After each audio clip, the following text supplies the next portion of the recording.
16 overs నిన్న. Just ఆ 16 overs guys, 4 వికెట్లు. 4 వికెట్లు. 16 ఓవర్లకి 4 వికెట్లు అంటే ఆలోచన చేయండి అసలు. అండ్ నితీష్ జడేజా ఉన్నప్పుడు నాకు కాన్ఫిడెన్స్ ఉంది, ఓకే కొట్టేస్తారు వీళ్ళు అని చెప్పి. ఎప్పుడైతే నితీష్ అవుట్ అయ్యాడో అక్కడ కొంచెం హోప్స్ పడిపోయినాయి. సో నితీష్ గురించి చెప్పాలంటే, నాకు అసలు ఇవాళ ఆడిన ఇన్నింగ్స్ అయితే ఉమ్, చాలా కాన్ఫిడెంట్ గా కనిపించాడు. చాలా బాగా స్ట్రైక్ చేస్తున్నాడు బాల్ ని. మంచిగా అసలు డిఫెండ్ నేను చేశాడు అనుకున్నా, బాల్ కూడా. నాకు నీతో ఇక్కడ ఒకటి ఇష్యూ అనిపించింది. ఉమ్, ముందే సుందర్ని ఎందుకు పంపారు? నితీష్ ని పంపొచ్చు కదా, లెఫ్ట్ రైట్ కాంబినేషన్ వచ్చేది. జడేజా ఆల్రెడీ స్ట్రైక్ లో ఉన్నప్పుడు నీకు అని ఉమ్. చెప్పేసి నాకు అనిపించింది. ఇవనేది నాకు అసలు నాట్ ఏ ఒక జోక్. టైంలో అనిపించింది, అన్న ఏందన్న బెన్ స్టోక్స్ నువ్వు అసలు అలిసిపోవా, అసలు ఏంది ఆ స్పెల్ ఏంది చూస్తా అని ఉన్నా చెప్పి. చూస్తా ఉన్నా అసలు అబ్సల్యూట్ డ్రామా. నిజంగా అసలు టెస్ట్ మ్యాచ్ అంటేనే అమ్మో. ఆ డ్రామా. ఆ డ్రామా చూడాలంటే టెస్టే చూడాలి. Hey guys, welcome back to our YouTube channel అన్నా చెల్లి కబుర్లు. సో ఈ రోజు వీడియో వచ్చేసరికి మనకి ఇందాకనే థర్డ్ టెస్ట్ మ్యాచ్ జస్ట్ నా ఇలా కంప్లీట్ అయింది. ఇంగ్లాండ్ వర్సెస్ ఇండియా లార్డ్స్ లో జరిగింది. ఆ, గెలవాల్సిన మ్యాచే, కాకపోతే అన్ఫార్చునేట్లీ అలా ఓడిపోవాల్సి వచ్చింది కొంచెంలో. బట్ మాట్లాడుకుందాం దాని గురించి, అసలు ఎక్కడ తప్పు చేశాము, ఏంటి, ఎలా వెళ్ళింది ఈ 5 డే టెస్ట్ మ్యాచ్ అనేది మాట్లాడుకుందాం. So before starting the video guys, please do like, share and subscribe. So subscribe చేసుకోండి, ఆల్ లో పెట్టుకోండి బెల్ ఐకాన్ అయితే. సో మాకు కూడా కొంచెం మంచి పుష్ వస్తుంది, అక్కడే ఆగిపోయి ఉంది ఛానల్ అయితే. సో అది సో సో బిఫోర్ అన్న, అసలు నీకు ఎలా అనిపించింది 5 డేస్ టెస్ట్, ఎలా అనిపించింది? అండ్ నువ్వు ఎక్కడ అనుకుంటున్నావు మనం ఎక్కడ తప్పు చేసామని చెప్పి నువ్వు అనుకుంటున్నావు? నాకైతే ఒకటి ఉంది మైండ్ లో. ఏమంటుంది నీకు మైండ్ లో? బేసిక్ గా బ్యాటింగ్ లో పోయిందని ఉంటుందా? ఇప్పుడు ఓడిపోయాం కాబట్టి. సో బేసిక్ గా నాకైతే ఫస్ట్ టాస్ గెలిచిన తర్వాత మూడో టాస్ కూడా ఓడిపోయాడు మనోడు వరుసనే అని చెప్పేసి అనిపించింది. So um, toss doesn't matter, ఎందుకంటే వాళ్ళు 2 సార్లు ఫస్ట్ బౌలింగ్ తీసుకున్నారు, ఈసారి బ్యాటింగ్ తీసుకున్నారు. ఉమ్, అక్కడ వన్ ఉమ్. వన్ అయింది లాస్ట్ రెండు కూడా. సో ఇక్కడ కూడా ఇక్కడ ఒక మ్యాచ్ ఓడిపోయాంలే కానీ, అక్కడ ఆల్మోస్ట్ 9 డేస్ మనమే ఇంట్లో ఉన్నాం అని చెప్పి మనమే మాట్లాడుకున్నాం. బేసిక్ గా ఆ యా 10 రోజుల్లో కూడా ఆబ్వియస్లీ 9 రోజులు మనమే ఇంట్లో ఉన్నాం. సో టాస్ మనకు అంత ఎఫెక్ట్ ఏం పడలేదని. ఎఫెక్ట్ ఏం కాకపోతే కాదు. ఇంగ్లాండ్ అయితే దే చేంజ్డ్ దేర్ అప్రోచ్ అని అయితే నాకు అనిపించింది బేసిక్ గా. ఎందుకంటే ఉమ్, వాళ్ళు మామూలుగానే సెకండ్ టెస్ట్ అయిపోయిన తర్వాతనే అంటున్నారు ఏమని అంటే, ఫ్లాట్ పిచెస్ మీద ఆడుతుంది ఇంగ్లాండ్, సో ఫ్లాట్ పిచెస్ మీద ఆడి బ్యాస్ బాల్ ఆడి గెలుద్దాం అనుకుంటుంది, సో అది ఇండియాకి హెల్ప్ అవుతుంది అని చెప్పేసి చాలా రూమర్స్ ఎక్కువ వచ్చేసినాయి అనమాట బయటికి. అంటే యా అవును. ఇండియాకి బ్యాటింగ్ కి బాగా అనుకూలిస్తుంది. దానితో శుభ్మన్ గిల్ ఆ రేంజ్ పర్ఫార్మెన్స్ ఇచ్చిన తర్వాత, ఒకే మ్యాచ్ లో అన్ని బేసిక్ రన్స్ అదే కొట్టిన కదా, తర్వాత, వాళ్ళు సో ఫ్లాట్ పిచ్ లో ఎంత వాళ్ళకి సీన్ సక్సెస్ అర్థమైపోయింది. అవుతున్నారో, ఫ్లాట్ పిచ్ చేసి ఇండియా కూడా అంతే గట్టిగా ఆడుతుంది కదా. సో వాళ్ళు సో మార్చారు అప్రోచ్. వాళ్ళకి అర్థమైపోయింది. బాగా తడిపి తడిపి నీట్ గా రెడీ చేశారు పిచ్ అని చెప్పేసి ఇన్స్టాగ్రామ్ లో వచ్చినాయిలే కానీ అవి ఇవి. కానీ న్యూస్ కూడా అదే వచ్చింది, వాళ్ళు కొత్త పిచ్ ని పేస్ కి కొంచెం అనుకూలంగా రెడీ ఉమ్, చేస్తున్నారు అని చెప్పేసి న్యూస్ కూడా వచ్చింది. Um, somehow England are back in to their roots ఏమో అనిపించింది. ఎందుకంటే వాళ్ళు నార్మల్ గానే పేస్ బౌలర్స్, పేస్ అటాక్ ఇష్టపడే కండిషన్స్ ఉమ్. ఇంగ్లాండ్ లో. సో వాళ్ళు దాన్ని వదిలేసి 2-3 ఇయర్స్ నుంచి బ్యాస్ బాల్ ఆడేసి, బ్యాస్ బాల్ ఆడుతున్నారు. సో వాళ్ళు బయటకు వచ్చారు. మళ్ళా వాళ్ళు వాళ్ళ పిచ్చులకి తగ్గట్టు వేసుకున్నారు. బట్ స్టిల్ 2-3 ఇయర్స్ నుంచి రిధం మారింది కదా, మారిపోయిద్దిలే, అంత పడదేమోలే బౌలింగ్ అనుకున్నా గానీ, కానీ అక్కడ అట్లా ఏం లేదు. పిచ్ మారిన పిచ్ తర్వాత నుంచి వాళ్ళకి కూడా గట్టిగానే బాగా సహకరించింది పేసర్స్ కు బాగా వాళ్ళకి. అనుకూలించింది. మనకు కూడా పేసర్స్ కి అనుకూలించింది. మన దాంట్లో కూడా 5 ఫర్ ఎగ్జాక్ట్లీ. తీసుకున్నాడు బుమ్రా. సో బుమ్రా. ఎక్కడ నాకైతే పోయింది అని అయితే అనిపించలేదు. ఎందుకంటే నువ్వు ఫస్ట్ మన ఇన్నింగ్స్ తీసుకున్నట్టయితే గనక, సో ఫస్ట్ ఇన్నింగ్స్ 387 కొడితే వాళ్ళు 387 కొట్టారు, మనం 387 కొట్టాము. సో 87. కాకపోతే అక్కడ ఏంటంటే ఇంకొంచెం నేను ఎక్స్పెక్ట్ చేసింది ఏంటంటే, అట్లీస్ట్ 150 లీడ్ వస్తుందేమో అని చెప్పేసి ఎక్స్పెక్ట్ చేశా. ఎప్పుడు Rishabh Pant next exactly. KL Rahul ఆడుతున్నప్పుడు కేఎల్ రాహుల్. 150 లీడ్ ఇస్తారేమో నేను నెక్స్ట్ దానికి. వీళ్ళు 1 డే మొత్తం ఆడినా సరే ఆ 150 కొట్టేసి ఇంకొక 220, టూ 230 మనకి టార్గెట్ ఇచ్చేస్తారు. హార్డ్లీ ఇంకా వాళ్ళు బ్యాట్ బాల్ ఇరగదీసేసి ఆడినా సరే వాళ్ళు 250 కంటే ఎక్కువేం అయితే పట్టలేరు, ఎక్కువ లీడ్ గెలిచేస్తాం అని ఇవ్వలేరు. చెప్పేసి నేను అనుకున్నా. సో నేనైతే సాటర్డే మార్నింగ్ ఇది అనుకున్నాను అనమాట. సో మనోళ్ళు ఎగ్జాక్ట్లీ. మంచిగా ఆడుతున్నారు, సో ఇక్కడ ఆ, దంచేస్తున్నారు అని చెప్పేసి. ఇక్కడ థింగ్ ఏంటి అంటే, నేను ఎప్పుడైతే వాళ్ళు 387 కి మనల్ని కూడా ఆపేశారో, నేను అక్కడే కొంచెం డిసప్పాయింట్ అయ్యా. మనం ఇంకొంచెం ఆడాల్సింది, ఇంకొన్ని రన్స్ పెట్టాల్సింది అని చెప్పి లీడ్ లో. సో అదంతా అయిపోయిన తర్వాత సరే ఇదంతా ఫైన్. కొంచెం మామూలు హీట్ జరగలేదన్నమాట ఆ రోజు లాస్ట్ ఓవర్ అయితే. అసలు గిల్లి ఇచ్చి పడేశాడు. అది సాటర్డే పక్కన సండే. అది పక్కన పెడితే నాకేమనిపించిందంటే పర్సనలీ మనోళ్ళు వాళ్ళని ఆల్అౌట్ చేస్తారు. అసలు 200 లోపే పెట్టేశారు స్కోర్. సరే అవును. సెకండ్ ఇన్నింగ్స్ లో లీడ్ తీసుకురాకపోయినా అసలు 200 కూడా లేరు అంటే నాకు అసలు ఫుల్ కాన్ఫిడెన్స్. అసలు అయిపోయింది ఇక 200 అసలు ఈజీ ఈజీ ఫస్ట్ 5 లోనే అవగొట్టేస్తారు వికెట్లు పడే లోపు అని చెప్పి నేను అనుకున్నా. అక్కడ కట్ చేస్తే సీన్ మొత్తం రివర్స్ అయింది. ఆ 15 ఓవర్లు వికెట్లు నిన్న పడిపోవడం 16 ఓవర్స్ నిన్న, జస్ట్ ఆ 16 ఓవర్స్ గైస్, 4 వికెట్లు. 4 వికెట్లు 16 ఓవర్లకి 4 వికెట్లు అంటే ఆలోచన చేయండి అసలు. అసలు ఏ అండ్ రేంజ్ లో అటాక్ చేశారు వాళ్ళు అని చెప్పేసి, అదే పేస్ కదా. Attack, bowling attack. అండ్ ఇంకొక విషయానికి వస్తే ఆ 3 వికెట్లు టాప్ ఆర్డర్వే ఏవైతే ఉన్నాయో. సో అవి చాలా అంటే చాలా మోరల్ గా డౌన్ చేసి ఇంగ్లాండ్ వాళ్ళకి హోప్స్ ఇచ్చినాయి అంతే. విన్ అయిపోతారు అని కాదు కానీ అట్లీస్ట్ మనం ఫైట్ బ్యాక్ చేస్తామనే హోప్స్ ఇచ్చినాయి ఇంగ్లాండ్ కి. సో అక్కడ అవును. ఆ 4 వికెట్స్ బదులు ఒక 2 పడున్నా నేను కొంచెం హ్యాపీగానే ఫీల్ అయ్యేదాన్ని. సో అక్కడ మోరల్ గా డౌన్ అయ్యాం మనం ఫస్ట్ థింగ్. ఇంకొకటి సెకండ్ థింగ్, నేను అనుకున్నా ఓకే సర్లే ఏముంది కొడతారేమో, ఎటు డే మొత్తం ఉంది మంచిగా వికెట్ ఆపుకుని ఫస్ట్ సెషన్ లో మెల్లగా కొడతారేమో అనుకున్నాను గాని అస్సలు వచ్చారు రప్ప రప్ప రప్ప వికెట్లు ఇచ్చేసారు. అదేంటో గాని నాకు పాపం అనిపించింది అన్న జడేజాని చూస్తే ఈ రోజు మాత్రం. ఎంత గ్రేట్ ఇన్నింగ్స్ అన్నా అసలు, ఎంత గ్రేట్ ఇన్నింగ్స్. అందులో ఇట్ హ్యాపెన్స్, అయితా ఉంటది. బూమ్రాదే తప్పు అనిపించింది. అంత అగ్రెసివ్ గా ఆ షాట్ ఆడాల్సిన పని లేదు ఫస్ట్ థింగ్. అక్కడ అప్పటికే ఇంకొంచెం 2-3 హోల్డ్ షాట్లు చేసుకుంటే ట్రై బాగుండేది. చేశాడు గైస్. అంటే బూమ్రా అప్పటికే 2-3 టైమ్స్ హిట్ చేయడానికి ట్రై చేశాడు, బేసిక్ పుల్ చేద్దాము అన్నట్టుగా. అప్పుడు ఉమ్, జడేజా వద్దనే చెప్తా అన్నాడు ఇటు సైడ్ అసలు నుంచి, నువ్వు తలకి వెళ్ళొద్దు, ఊపుతానే అట్లా ఉన్నాడు. ఆడొద్దు ఆడొద్దు అని. బుమ్రాకి కాన్ఫిడెన్స్ వచ్చేసింది సడన్ గా, ఇక 50 అలా బాల్ అవ్వడం వల్ల ఆడాడు బుమ్రా కూడా, కొట్టేసింది. తక్కువే ఆడలా మళ్ళీ. 50 బాల్ ఆడాడు. ఆ సో సంహవ్ నాకు ఎందుకో అక్కడ ఇంకొంచెం హోల్డ్ చేయాలనిపించింది. బట్ టైలెండర్స్ మీద అంత ట్రస్ట్, మనం అంత ప్రెషర్ పెట్టడం కూడా కరెక్ట్ కాదు. ఎందుకంటే మన బ్యాటింగ్ చక్కగా లేదు ఆ రోజు చెప్పాలంటే. అవును. ఎవరు ఒక్కళ్ళ నుంచున్నా బాగుండేది అనిపించింది నాకైతే. అండ్ నితీష్ జడేజా ఉన్నప్పుడు నాకు కాన్ఫిడెన్స్ ఉంది, ఓకే కొట్టేస్తారు వీళ్ళు అని చెప్పి. ఎప్పుడైతే నితీష్ అవుట్ అయ్యాడో అక్కడ కొంచెం హోప్స్ పడిపోయినాయి. సో నితీష్ గురించి చెప్పాలంటే, నాకు అసలు ఇవాళ ఆడిన ఇన్నింగ్స్ అయితే చాలా కాన్ఫిడెంట్ గా కనిపించాడు. చాలా బాగా స్ట్రైక్ చేస్తున్నాడు బాల్ ని. మంచిగా అసలు డిఫెండ్ నేను చేశాడు అనుకున్నా బాల్ కూడా. వీళ్ళిద్దరు ఉంటే నువ్వు అన్నట్టు ఇంక అయిపోయిందిగా, మనం గెలిచేస్తాము అని చెప్పేసి అనిపించింది. ఎందుకంటే ఆబ్వియస్లీ. స్ట్రోక్ అసలు మామూలు లేదు అసలు. సో స్ట్రోక్ ప్లే చాలా అదే మంచిగా కదా. ఆడుతున్నాడు, మంచి కంట్రోల్డ్ ఇన్నింగ్స్ చేస్తున్నాడు అని చెప్పేసి అనిపించింది. కానీ అసలు లాస్ట్ ఓవర్ గైస్, అది కూడా లంచ్ కి లాస్ట్ ఓవర్ లంచ్ కి అనగా లాస్ట్ ఓవర్. క్రిస్ వోక్స్ ని తీసుకొచ్చి అది Chris Woakes Smith, out James Smith అది జస్ట్ ఎడ్జ్ తీసుకుని ఎడ్జ్ కీపర్ క్యాచ్ వెళ్ళిపోయింది. ఎక్కయింది అంతే. నాకు నీతో ఇక్కడ ఒకటి ఇష్యూ అనిపించింది. ముందే సుందర్ని ఎందుకు పంపారు, నితీష్ ని పంపొచ్చు కదా, లెఫ్ట్ రైట్ కాంబినేషన్ వచ్చేది, జడేజా ఆల్రెడీ స్ట్రైక్ లో ఉన్నప్పుడు నీకు అని చెప్పేసి నాకు అనిపించింది. నీకు ఆ పాయింట్ అనిపించిందో లేదో గానీ, ఎందుకంటే ఇద్దరు లెఫ్ట్ హ్యాండర్స్ ఎగ్జాక్ట్లీ. ని ఎందుకు పెట్టాలి? నీకు ఛాన్స్ ఉంది, నితీష్ ఆడగలడు కదా, బ్యాటింగ్ ఆడగలడు కదా, ఆయన అవును. ఏమి శార్దుల్ ఠాకూర్ లాగా నేను బౌలింగ్ ఆల్రౌండర్ కాదు కదా నీకు. కాదు సో కాదు. నాకు అక్కడ సో ఏం డెసిషన్, ఒక్క స్టెప్ ముందుకు పంపించినట్టయితే, ఆ కాన్ఫిడెన్స్ తో అక్కడ ఒక 15-16 పెట్టగలిగినట్టయితే, ఇలానే పెట్టుండున్నా అప్పుడు వాషింగ్టన్ వచ్చినట్టయితే ఒకవేళ మేబీ ఆ ఏమన్నా బ్రేక్ తర్వాత వాషి వచ్చి ఇంకొన్ని బాల్స్ అట్లానే ఆడి ఒక 20 రన్నులు పెట్టున్నా జడేజా ఇటు పక్క నుంచి నరుక్కొచ్చేటోడు. ఏమో సంహవ్ అనిపించింది. అంటే లెఫ్ట్ హ్యాండ్ రైట్ హ్యాండ్ ఉన్నప్పుడు యూజ్ చేసుకోవడం చేయకపోవడం ఏంటి? చెప్పుడు. నార్మల్ గా అయితే అందరూ దానికోసం ఇష్టపడతారు. లెఫ్ట్ రైట్ కాంబినేషన్ కావాలా, అదే కదా, ఓపెనింగ్ లో అయినా కావాలి, మనకి ఎక్కడైనా ఛాన్స్ కావాలి, ఉన్నప్పుడు మాకు ఇవ్వలా. మిడిల్ లో అయినా.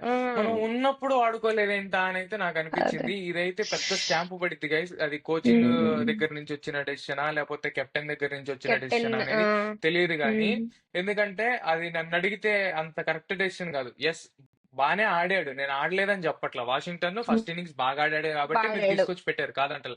కాబట్టి కానీ వాళ్ళకి అంత మంచి బౌలింగ్ పడుతుందని కూడా మీరు చూసుకోవాలి కదా. అంత మంచి బౌలింగ్ వేస్తున్నారు ఎగ్జాక్ట్లీ. వాళ్ళు అన్నప్పుడు నీ అడ్వాంటేజెస్ నువ్వు తెచ్చుకోగలగాల. నువ్వు అడ్వాంటేజ్ తీసుకోకుండా వాళ్ళకి అడ్వాంటేజ్ అయ్యేటట్టు చేసావు. నువ్వు రెండు లెఫ్ట్ హ్యాండ్ తీసుకొస్తే ఫీల్డ్ మీద ప్రెషర్ ఏం పెట్టావు? ఫీల్డర్ల దగ్గర ప్రెషర్ ఏముంది? ఎక్కడ అదే ఉన్నాడు అక్కడ వాళ్ళు ఉంటాడు నీట్ గా, మా అక్కడే అయితే ఉంటాడు. ఒకళ్ళిద్దరు అటు ఇటు జరుగుతారు అంతే. అదే అంతే. నువ్వు లెఫ్ట్ రైట్ పెడితే వాళ్ళని, నువ్వు అన్ని ఇంకొందరు డిఫెన్స్ ఆడినా మారాలి. సరే అటు ఇటు మారాలి, అటు ఇటు మారాలి, అటు వాళ్ళకి అలిసిపోయి వాళ్ళకి అసలు వాళ్ళ మెంటల్ గా నీరసం ఇబ్బంది వచ్చేటట్టు. పెట్టాలి మనం. సో అదే కదా.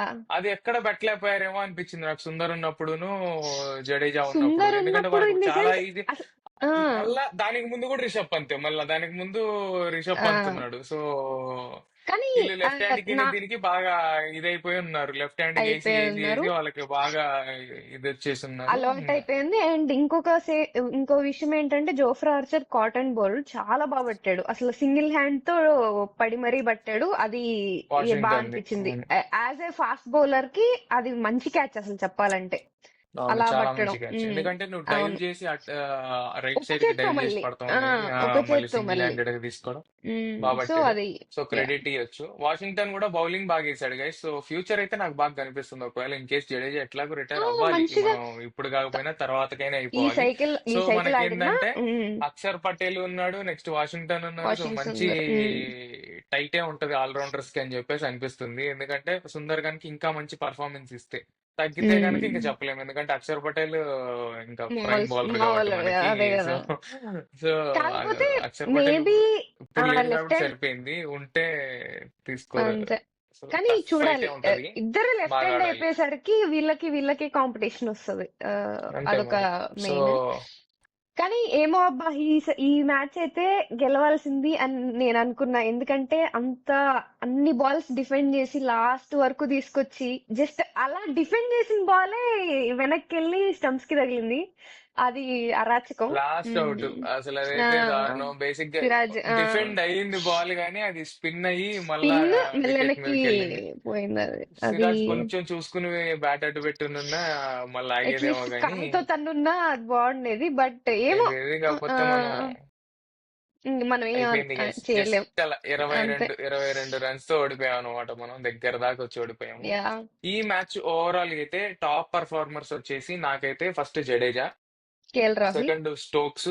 యా అంటే నేను మన టీం ఓకే అనట్లేదు, ఓకే మ్యాచ్ ఓకే మొత్తానికి మ్యాచ్ అంటున్నా. సో ఓవరాల్ నాకు okay. Second Stokes, yeah yeah third KL Rahul, Root. Fourth Joe Root, fifth Carse కూడా ఇవ్వచ్చు. ఎందుకంటే బ్రాండన్ కార్స్ కార్స్ ఒక స్పెల్ ఎరగదీశాడు అసలు. నిన్న ఏది ర్యాంప్ మనల్ని 16 ఆడిచ్చాడు. ఓవర్లు నిన్న 16 16 ఓవర్లు ఓవర్లలో ర్యాంప్ ఆడిచ్చాడు. 16 ఓవర్లో కార్స్ వేసిన స్పెల్ గైస్ అసలు రఫ్ అది ఆడిచ్చాడు అనిపించింది. అదే ఊపు ఇవాళ కూడా కంటిన్యూ చేయడానికి కన్- చాలా ట్రై చేశాడు. చాలా ట్రై స్టోక్స్ చేశాడు. కూడా ఎక్కువ ఓవర్లు కార్స్ గీయడానికి ట్రై చేశాడు. ఆర్చర్ కి ఏమైందంటే అంత పడలేదు అనమాట స్పెల్. అందుకని ఇవాళ స్టోక్స్ పెట్టిన ఎనర్జీ అయితే గైస్ 9 అవర్స్ స్పెల్ నెక్స్ట్ వేసాడు, 10 అవర్స్ లెవెల్ స్పెల్ వేసాడు. అసలు అసలు. లంచ్ తర్వాత 10 అవర్స్, లంచ్ ముందు 9 అవర్స్ స్పెల్. అసలు గ్యాప్ లేకుండా అసలు 10 ఓవర్లు వేయటం అనేది నాకు అసలు నాట్ ఒక జోక్. టైంలో అనిపించింది, అన్న ఏందన్న బెన్ స్టోక్స్ నువ్వు అసలు అలిసిపోవా, అసలు ఏంది ఆ స్పెల్ ఏంది అని చెప్పి. చూస్తా ఉన్నా అసలు అబ్సల్యూట్ డ్రామా నిజంగా. అసలు టెస్ట్ మ్యాచ్ అంటే అమ్మో, ఆ డ్రామా, ఆ డ్రామా చూడాలంటే టెస్టే చూడాలి. నీకు వన్డేల్లో అంతే. T20లో అది జరగదు. ఎందుకంటే ఇంత అంత టైం డ్రామా ఉండదు అమ్మో. నీకు. వన్డేల్లో T20లో అనుకోవడానికి, మాటలు అనుకోవడానికి, లేకపోతే యాక్షన్ చేయడానికి, లేకపోతే ఇంకోటి చేయడానికి అంత టైం ఉండదు నీకు. ఎందుకంటే అస్సలు స్లో అమ్మో, రేట్ పడిపోయింది నీకు. సో ఓవర్స్ ఓవర్లు తొందరగా అయిపోతా అయిపోతాయి. ఉండాలి, రష్ తొందరగా అయిపోతుంది. జరిగిపోతా ఉండాలి. కానీ నీకు టెస్ట్ అట్లా ఉండదు కాబట్టి నిదానంగా చేస్తారు. ఏది చేసినా గోల అమ్మో, పడ్డా, గొడవ చేసుకున్నా, ఇది స్లెడ్జింగ్ చేసినా సరే నిదానంగా జరుగుతా ఉంటది. ఓవర్ బై ఇదంతా ఓవర్ వెళ్తా పక్కన ఉంటది. సో పెడితే అసలు క్రౌడ్ ఊరుకోవట్లేదు బయట నుంచి. అదే అమ్మో కదా. అసలు సో మామూలుగా కాదు. అమ్మో. క్రేజీ మ్యాచ్ అనిపించింది గైస్. సో మన వాళ్ళు గెలవాల్సింది అనిపించింది. రెండోది నాకైతే శుభ్మన్ గిల్ ఎక్కడో పర్ఫార్మెన్స్ పడిపోయింది. అంటే సడన్ గా పడిపోయింది ఏంటి, అంత మంచిగా ఆడిన తర్వాత ఇలా అవుట్ అవడం ఏంటి అని చెప్పేసి నాకైతే అనిపించింది. సో దిష్టి పెట్టారు గైస్ నాకైతే శుభన్ గిల్ కి.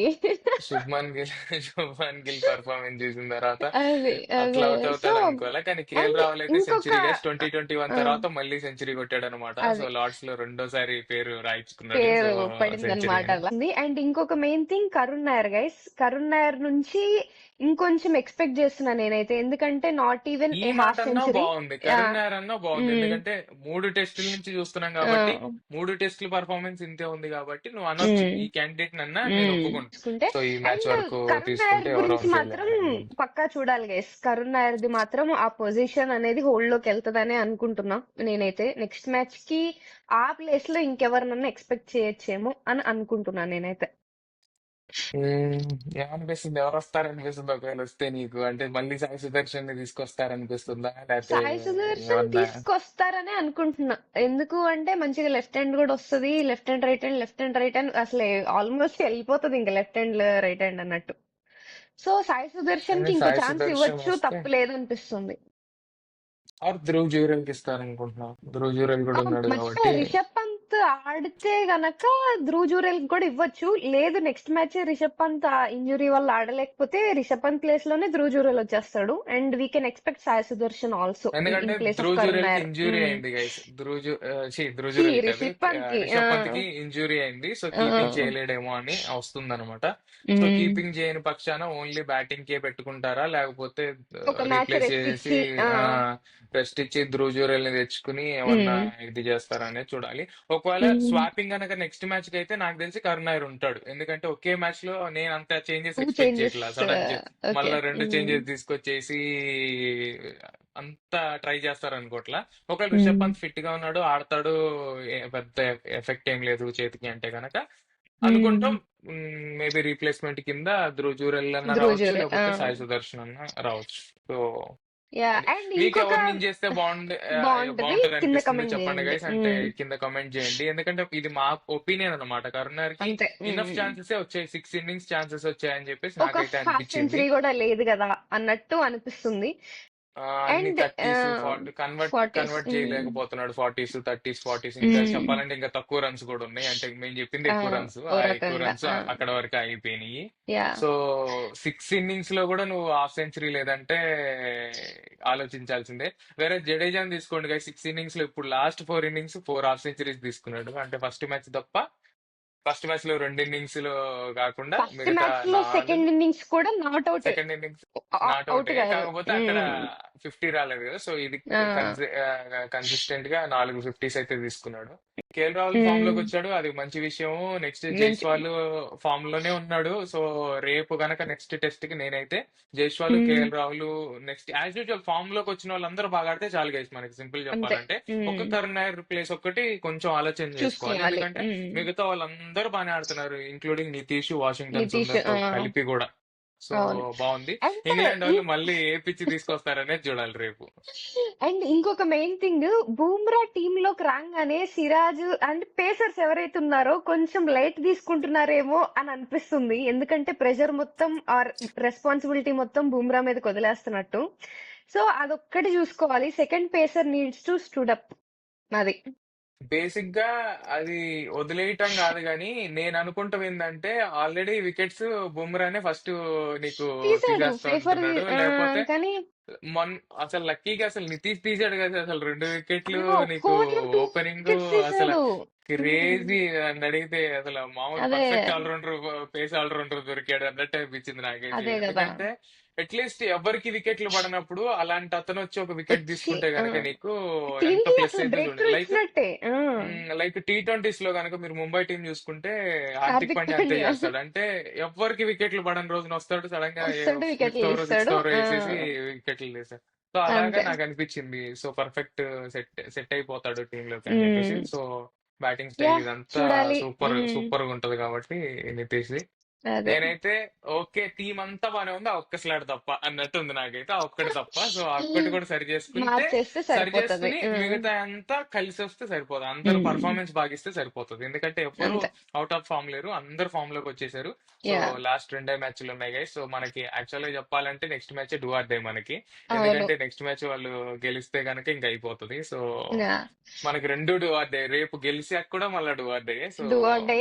అండ్ వాళ్ళు అసలు రేపటిది కనుక డ్రా చేశారు అంటే అసలు ఇంకా లాస్ట్ మ్యాచ్ ఇంకెంత ప్రెషర్ తో వెళ్తామో ఊహించుకోండి. లాస్ట్ ఆ, మ్యాచ్ అంటే ఆ, వాళ్ళకి ఉంటది ప్రెషర్, కాకపోతే మనకి ఎక్కువ ఉంటది ఎక్కువ మేబీ. ఉంటది. అవును. యా.